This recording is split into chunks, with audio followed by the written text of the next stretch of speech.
was right under my neck.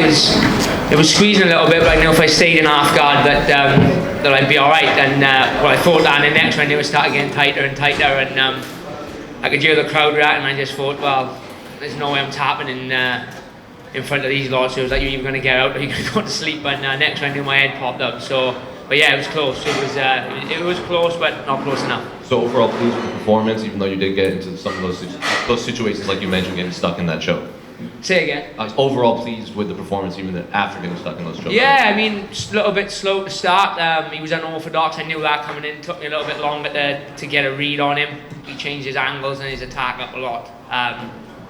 But yeah, once I sort of found I could feel him getting tired. I know I got a good engine, and I could hear the corner saying keep the pressure on. I could hear him getting tired, and I could see him slow him down. Especially going to that third round, I sort of guessed it was one each. I thought, just keep the pressure on. I said yesterday, if I keep the pressure on anyone, they'll start to show cracks, and minus the guillotine. That's what he did in the third.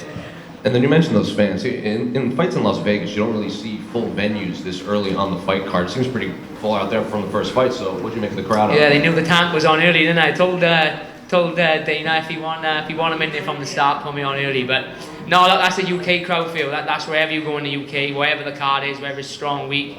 They show up from the first fight pass fight, and that's why it's one of the best places in the world to fight. So even though I was on early, I knew the crowd would be packed, ready to go. Jack, you mentioned those knockdowns there, just over here, Jack. You mentioned those knockdowns in that chaotic third round.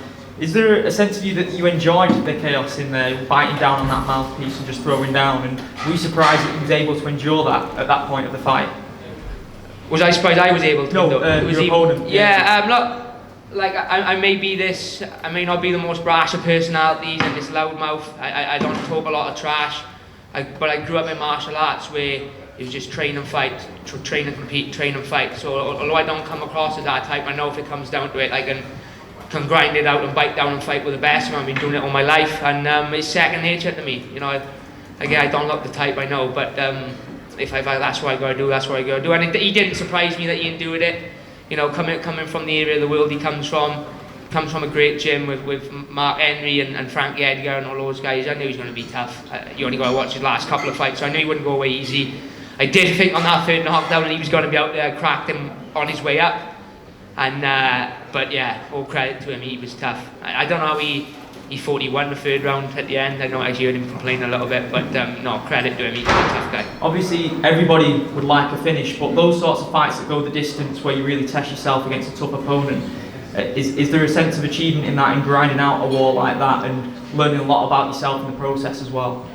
Yeah, look, I love a finish, but I couldn't have done no more. I pushed as hard as I could. I was a little bit, I wouldn't say tired, but when it's just frantic like that, you're not really thinking, and you're just fighting on instinct. So I did try my best to get him out there.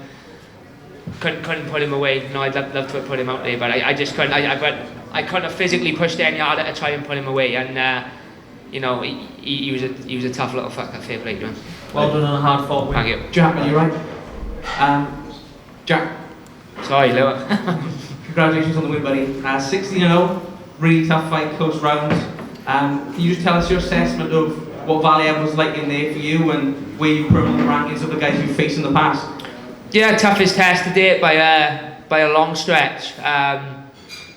Just very unorthodox, very unpredictable. But I knew that coming in. I knew he's not the most clean cut guy in the world. Everything he does, he's got the unorthodox attacks. He spins, he dips, he cuts the angle. He doesn't enter like most fighters do. So I knew it was one of those. It's going to be hard to find sparring partners for that type of guy. You just got to work him out on the feet. Thankfully, I got good fight IQ and a good eye for things, and managed to work him out as the fight went on.